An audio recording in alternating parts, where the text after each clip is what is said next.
Happy? Yeah, that's rolling.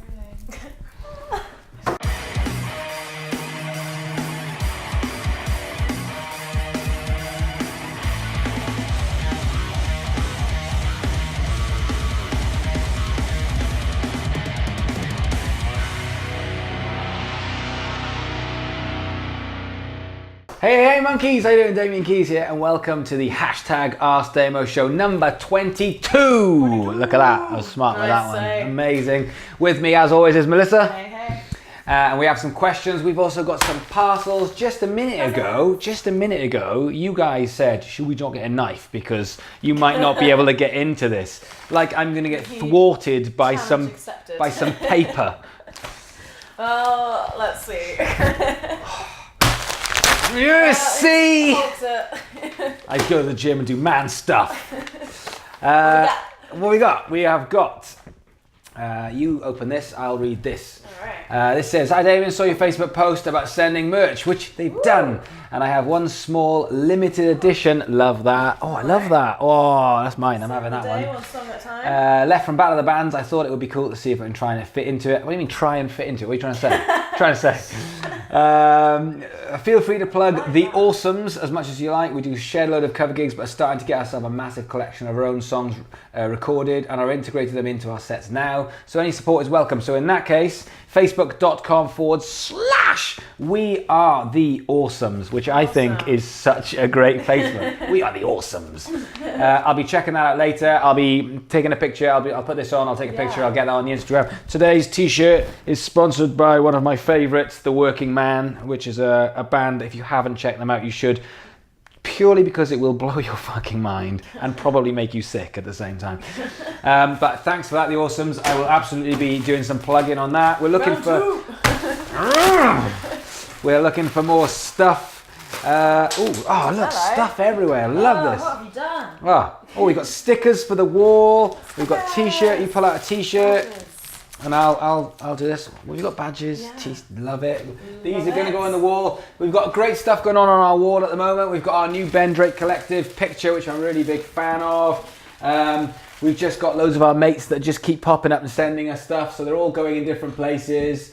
Don't forget as well, while you're watching, don't forget this. So Sarah does her track of the week and band of the week. So this is your favourite track of the week? It is. She said. Favorite band of the week. So if you want to get on the ball, a little bit of that, then go for it. So pull out a t-shirt. I want to see what the t-shirt looks like. I've got to get into it this time. Go on. Look at that. These are t-shirts we'll be wearing. This will be going on the wall somewhere. Look at that. Look at these. Love it. Love the colours. This is what I'm talking about. This is what we're after. If you want to send your merch in, if you want to send CDs in, if you want to send stuff for the wall, then the address will be in below, any merch. If you want to win a t-shirt which says, Damo says, don't be a dick. I'm sporting it in black. Absolutely black or white. One of these. Or grey. Or grey. One of my favourite of all the colours. So if you want to wear a Damo says, don't be a dick. These are limited editions. We're not going to just keep printing these forever. We've got a big box over there of about 50 to 100 of these. Once they're gone, they're gone. If you want to win one, hashtag 60minwin this video and put t-shirt next to it. We're giving away loads of prizes, t-shirts. We're giving away Skypes with me. I did two Skypes this morning. We're giving away just face-to-face meetings where we'll go for have a cup of tea if you can get to Brighton, or if I happen to be in another area. There's loads of prizes and we're going to keep picking them. After this, we've got a meeting on how we're going to start distributing all of this stuff because there's a lot of work to be done. So yes, thank you very much. Let's crack on. You got some questions? I've got some questions. Right, this is hashtag Ask Damo. James Billingham via Facebook. So he says, hi Damian, I'm a recent fan of yours and I've started working with a music venue in Wolverhampton that doesn't have any bands or rock indie music playing at all.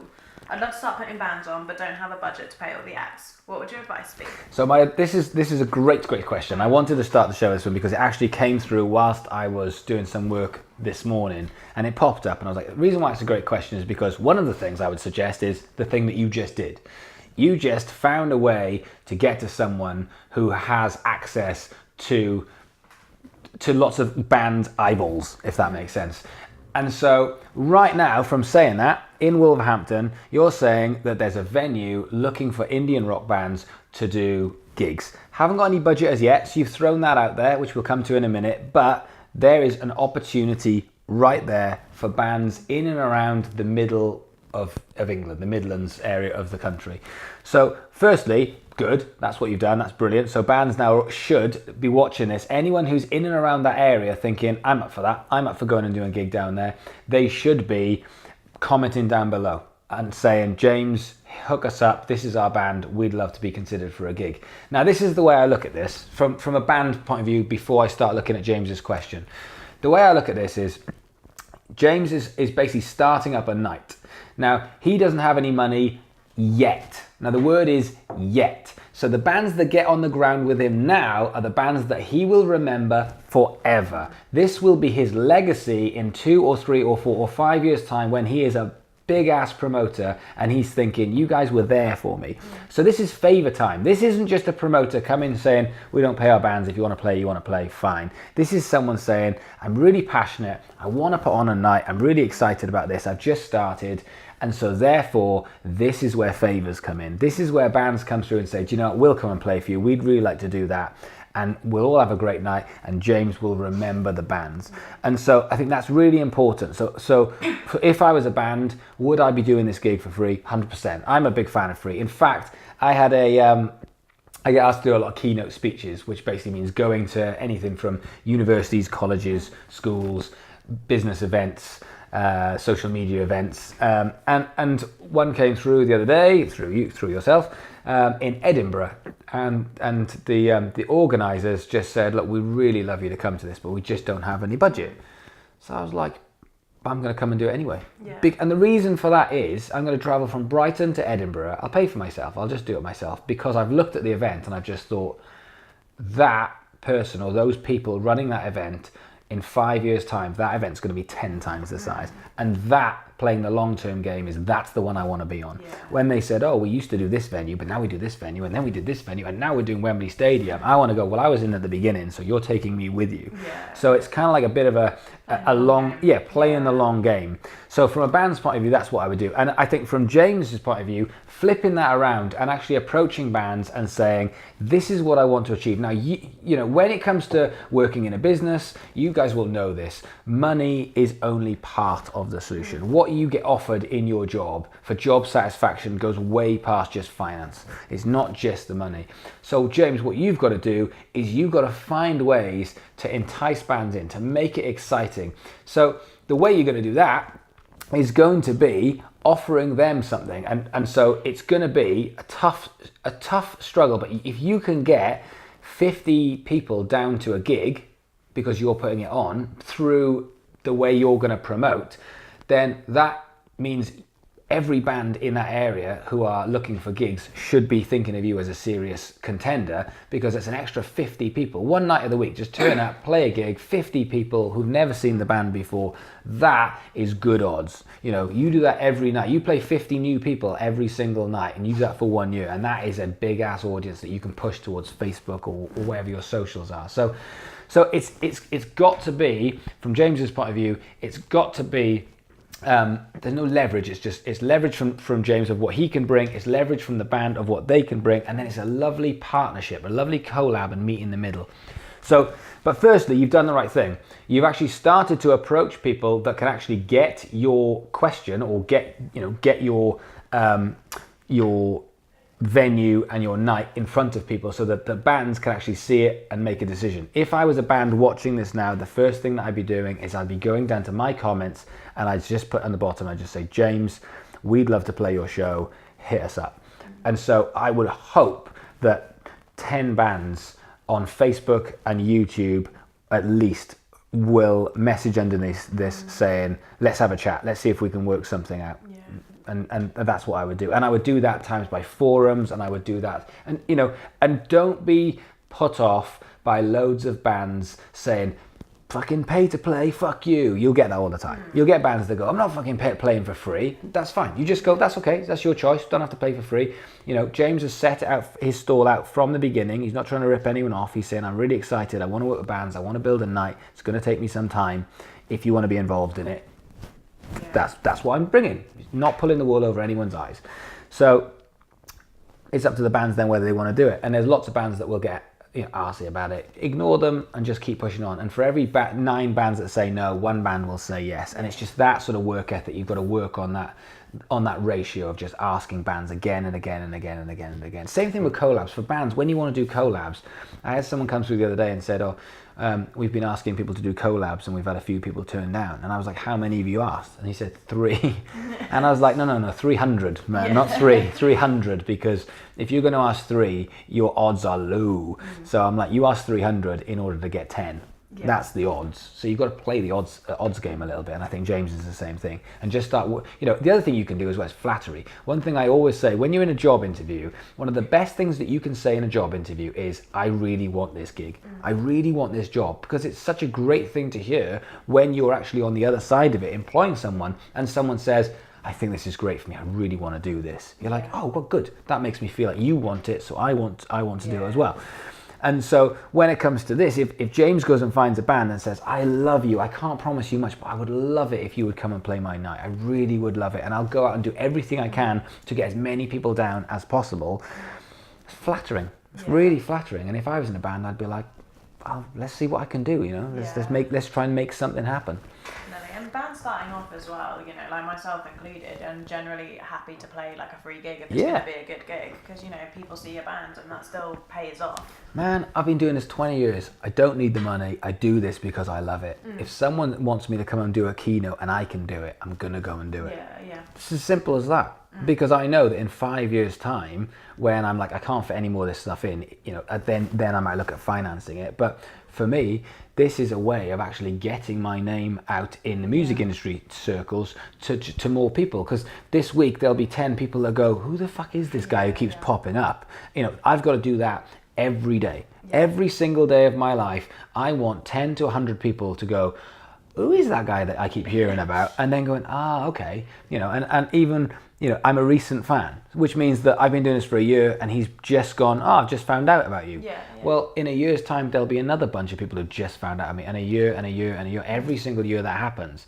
And so, like you said, it's just getting in at the ground floor and finding the level of band that's prepared to do it, and then all working together.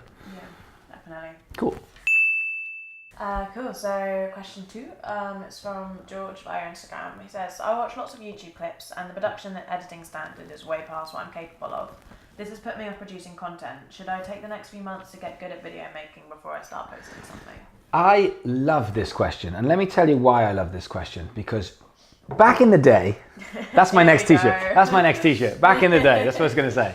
Because back in the day, when YouTube started, people just used to put content out. And now, if you look at a lot of big YouTubers, they've progressed. And so what happens is they started off doing stuff on their phone, on their bed, and then they bought a vlogging camera, and then they bought some lights. And then after they bought some lights, they got a bedroom because they started making some money. And all of a sudden, now you're watching someone like Zoella, or you're watching Casey Neistat, or these sizes of YouTubers, and you go, fuck, it's just like a big production company. And you look at it and you go, oh my God, it's so off-putting, I can't do that. But let me tell you a story. Come with me on a journey through time. Yes. So it was 2001. And I was at ACM. ACM had just had, if anyone doesn't know, ACM is a college in Guildford. I used to be one of the managers at that college. I was there as a lecturer as well. And ACM had just had £2 million injected into it. That's pretty nice. ACM was never bigger than it was at that moment. I'm not talking bigger as in numbers, I'm just talking it was powering. It was the number one education facility in the country, and it was going. And right at that point, myself and Bruce, one of the other guys, decided to leave. Right at the pinnacle, in order to set up in competition against it. It had just had £2 million injected into it. Quite a bold move. Do you know what we had? What we had was a table. We had a brochure which we had made, and we had ourselves. That's all we had. BIM went on to be 5 times the size of ACM. Without bragging, the reason for that was not because they had £2 million and we had £4 million. That made no difference whatsoever.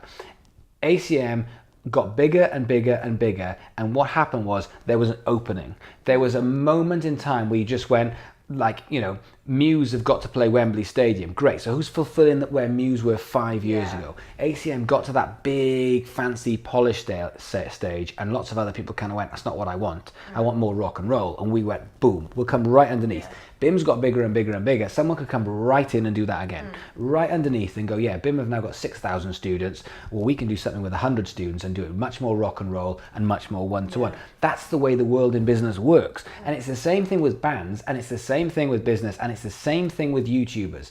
So if you go and watch, I'm using Zoella as an example because I was talking to her yesterday with Siobhan, who's helped me with the book. If you look at Zoella as a product, she's got to the point now where she's got, I don't know, 15 million YouTube subscribers. And you know, she's got a lot of money to input into what she does. But there's lots of people that go, oh, I'm bored of that now, I don't want that. It's all too polished, it's not what I want. So where is the Zoella of 5 years ago?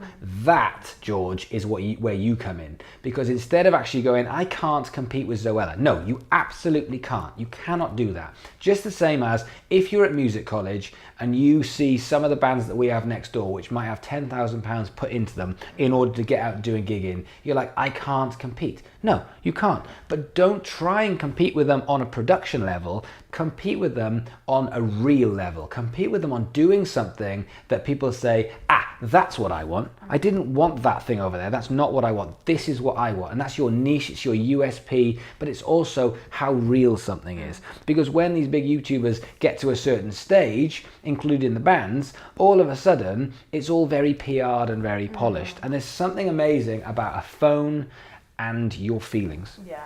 And lighting, I mean, if you look at lighting, I mean, right now you can't see, but what we're shooting with here is two 30 quid lights. That literally is what we've got. We've got a camera, two 30 quid lights.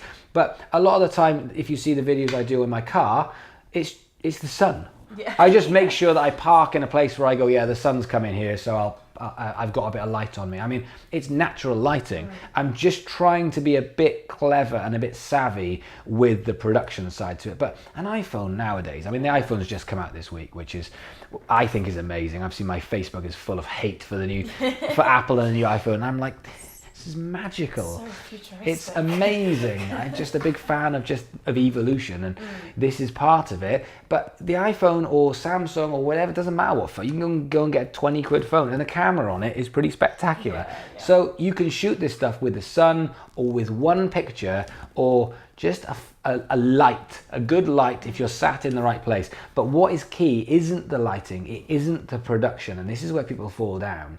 It's what you are saying, it's what you are doing, and it's what is going to touch the emotions, which if you look at the big YouTubers that you are talking about, whether it's YouTubers or bands, they didn't start there. They started right at the beginning with no money, just the same as where you are. And YouTube hasn't changed. All that happens is just, if you want to get to that top echelons, then it takes a bit of money and stuff. But firstly, you still have to get past that. And it's the same thing in a band. You know, if you want to get all the polished stuff, you still have to have something that makes your audience fall in love with you, if that makes sense. So I think it's a really, really good question. It's really important because people are off-putting when it comes to putting out music. People are put off when it comes to putting out content because it's not perfect. And the reason why they feel it's not perfect is because they're comparing it to people who've been doing this for 10 years as opposed to where those people were after 3 months. And that is what you've got to look at. And I guarantee if you just produce content and I know it's nowhere near as good as these guys, but it will be one day. In a year's time, as I do, I look back at some of my content and I'm like, but that's great because at least I know it's working and I'm getting better at it. And in a year's time, I'll be even better at it. I'm under no illusion that I'm Casey Neistat or Gary Vee. I get that. I'm not those people. I'm just me. And in a year's time, I'll be better at what I do. I'm just trying to help musicians. Your job is the same thing. You're trying to get your audience on board with you, and you're going to look back in a year and think, God, I was awful back then. But unless you do that bit, you're not going to get better. So you have to just push on. There's like some seriously big like viral videos that have just been cut together on a phone. Absolutely, and that's why the whole of social media is so based around creativity. People say it's based around socials because it's social media. Well, yeah, but creativity is the key. If you want to get something, Good. if you want to get viral, on a video, then it's how creative it is. It's not luck. Yeah. Because no one's going to share luck. People share things that touches them, and therefore, so creativity is the name of the game. Yeah, definitely. Okay, so this one is from Lee Allen via YouTube. I know Lee. So he says, the biggest problem I'm having at the moment is getting the other members of my band to commit to rehearsals and things. It's really frustrating as it feels like I'm the only one putting the effort in. Also, putting together YouTube content and Facebook content is very difficult as we can't get together very often. So while I'd like to be creating content often, I feel like I'm a bit stuck. Any advice on these problems would be much appreciated. And a question that, as you were reading that, I'm sure there was probably a few hundred musicians that just kind of went, oh yeah. Absolutely. I'm working my ass off and I don't feel like I'm getting the commitment from my other band, my other band members. And yes, we have all been there. And then what happens is you go, and Damo's telling me I have to do all of this content. I can't even get my bloody band members to turn up. And it is probably, it's indicative of thousands and thousands of bands in this country, let alone across the world. So here is the brass tacks, the bit where nobody wants to go there. But the second part of it is true. You have got so much content that you need to do. You have got so much work to actually look after your audience and give them what they want in order to basically build something fantastical. This is going to be a tough enough job with 3, 4 or 5 band members who are literally all fighting the same way. This is a big truck right behind you and there are just some ropes. This is going to be tough enough to pull if everyone grabs that rope and pulls as hard as they possibly can. Now, with all those ropes, if one of those people just stops and puts his hand on the truck and just says, I'm not helping, you ain't going to pull the truck. Yeah. Because that's how hard it is to get the shift and get the momentum when one person's trying to do everything. And it's horrible and it's harsh. And I've seen hundreds of cases of it, probably thousands, but hundreds of cases over the year when it was, from teaching and dealing with musicians that I see someone, I go, oh my God, they've got everything. They're so good. And they don't get to where they want to go. And they don't even come close because they're very, very talented and they've got no work ethic. It's something you can't put into someone. So many people have got all of the talent and then they don't do anything with it. And it's frustrating. It's frustrating because you're like, I remember, I won't mention any names, but I remember a guy who used to work for me and he did this song a day thing. Yeah. And every day I'd wake up and he'd just have a new song and it was something to do with Valentine's Day or Mother's Day or these just things that would happen. And he'd just write a song a day. He did it for ages and it was just amazing. Absolutely. He's so talented. He looked amazing. Lovely dude. Very friendly. Super talented. And he came in one day and I was like, I'm so fucking angry with you. And he was like, why? And I'm like, because you've got so much talent and like you're just not doing anything with it and you should be fucking John Mayer and you're not. And it's frustrating me because if I had half of your talent, I would be. I've had that conversation hundreds of times. It doesn't matter. It doesn't make any difference. So you have to get to a point where you just say, I am loyal to my bandmates. However, if they're not loyal to me, I have to make a decision because again, going back to that truck, to pull this truck with 3, 4 or 5 people is already going to be insanely tough. Like insanely tough. And that is with everyone working as hard as you are. So if you get someone who puts the brakes on for you, you can't pull the truck. So you have to stop and you have to say, this is what I'm doing and this is what you're doing. You have 2 choices. You've got an ultimatum, which is you either step up your game and I'm going to give you things that to do. And Lee is an organized guy. He's a switched on guy, smart guy. I talk to him regularly on YouTube. He's a smart, switched on guy. He is definitely capable of almost project managing the other musicians and saying to them, your job is Instagram or your job is to get the gigs or your job is this. And we've all got jobs and then we have a weekly meeting or monthly meeting or whenever it's going to be and we say, right, there's our targets, what are we doing and what are we not doing? And one person's not pulling their weight and you say, you're the one holding us back, and out of the 4 of us or how many guys are in the band, you're the one who's fucking this up. I'm not having it. So if we want to do this, you're either with us or you're against us. It literally is as simple as that.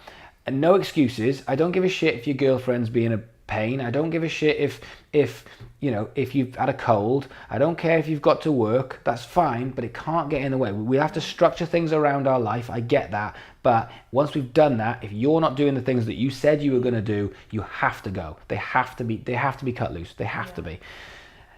Or you just do what most musicians do, and you get 10 years down the line and you make a bunch of excuses why you don't make it. And it's horrible and it's harsh, but that's the way the music industry works, and that's the way business works. There's no excuses. The excuse is I didn't make it.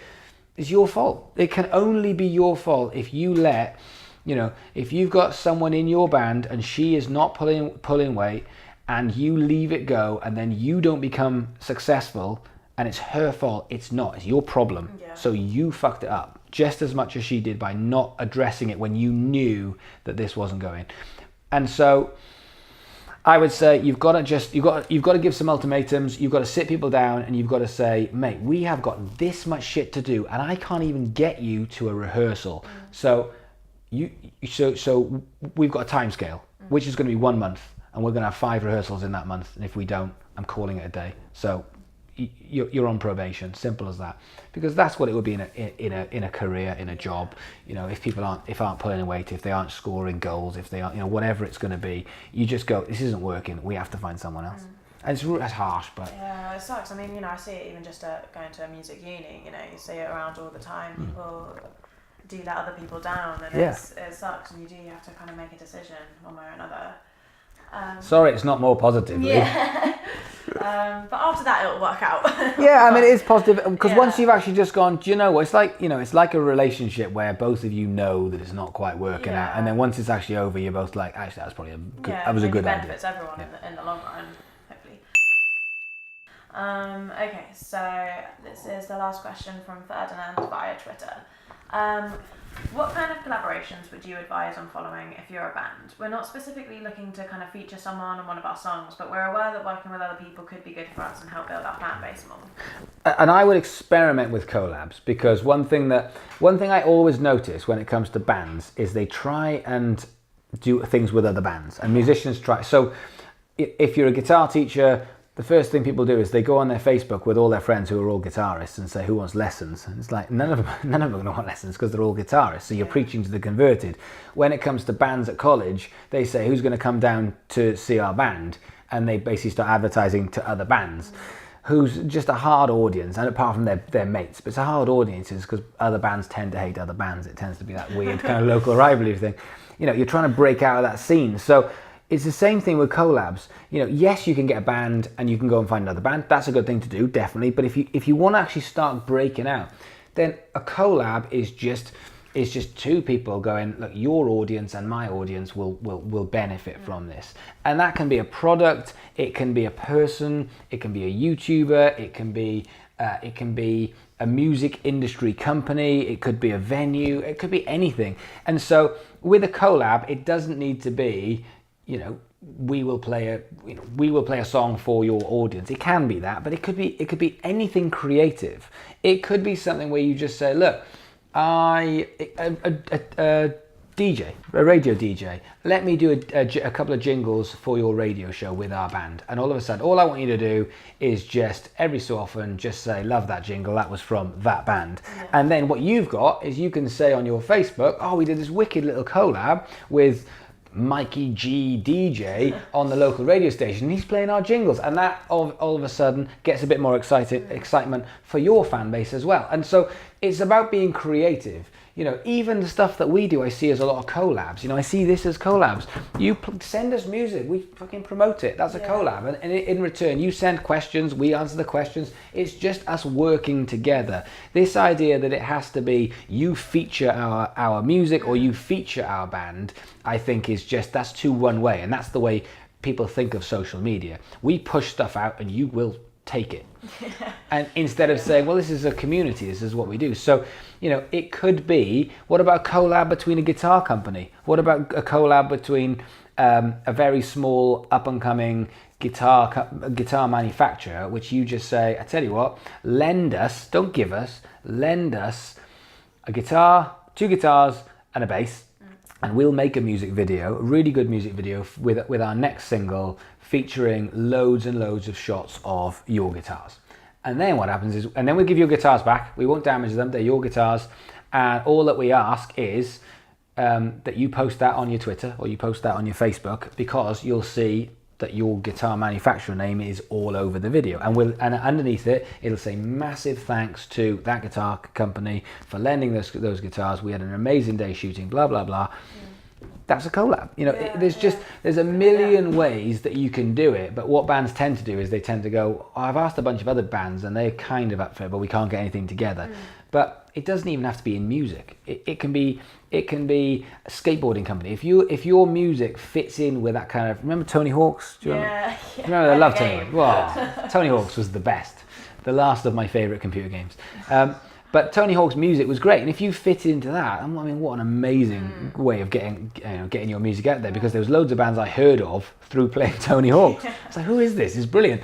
And so, yes, yes, we can go past that and we can go into royalties and we can go into publishing and stuff, but just take that aside for the moment. It's the same thing. If you can find a skateboarding company and just say, we don't want you to give us anything because this is a collab. A collab means that we both benefit 50-50. In fact, the old Gary Vee thing of, instead of being 50-50, do a 60-40 loss, because that way, if you're prepared to take less, then and it's more in the favor of the other person, they're gonna be more likely to say yes. And then, to be honest with you, a 40% on a deal like that is a good deal. So if they said, for example, we'll lend you some skate clothes, or we'll lend you some skateboards, or we'll lend you this, all you've got to do is push their stuff, and then it goes all over their social media, you win.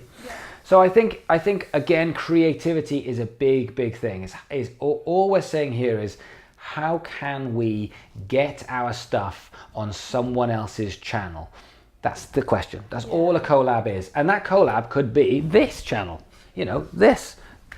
Chasing Deer. These guys are wicked. Whenever these guys crop up now, I always go and check the stuff out. I'm a big fan. They go busking in London. Really, really good. It's one example. It's right behind me, because they went, how can we get on your channel? Send some stuff in. Well, there it is. Simple as that. So a collab can be absolutely anything. It doesn't have to be music related. It can be, it just needs to be a similar demographic. So if your demographic is 40 to 50-year-old guys, then go and team up with B&Q or someone, or a local tool shop, or it doesn't have to be. Whenever I say B&Q or Sainsbury's or Tesco's, there are minuscule versions of everything in the world. Yeah. You've just got to find the balance. So you're not going to go and team up with Tesco's yet, but you might team up with Joe's Grocers on the corner. There's little things like that you can do. You say, I love your Facebook. You're building up a little. There's a barber up the road called Teddy Edwards, who I just think does really good social media, and it's a very, very cool thing. Like bands in Brighton, why they haven't gone to him and just said, your stuff is very cool, and the people who are friends with you on Facebook are also very, very cool. They should. There's a team up there to say, let us do the music for a video. We'll go and find someone who can actually edit a video, and we'll do a video for your barbershop and our music together combined. You don't have to do anything at all. You just have to let us do it. All you've got to do is post it on your Facebook. So you're doing the work and then reaping the rewards from someone else's engagement and followers. I think the main thing is people are going, well, if we're going to collab, then what are you going to do? So, well, what they're going to do is they're going to post your shit. That's what they're going to do, and that is a lot of value in that. A lot of value. That's why these influencer marketers can get paid up to £250,000 if they've got a big enough audience. So don't undervalue that. Someone's got an audience of 10,000 and they're prepared to put something on their Facebook that you've done. That's big value. So that isn't something you can just knock together in 20 minutes. Yeah, so it's just thinking a bit more laterally about it, isn't it? Yeah, creatively, and stop thinking that it needs to be banned, so therefore I have to go to another band, because it can be absolutely anything at all. We're out of questions. We're out of time. That was amazing. I really enjoyed that one.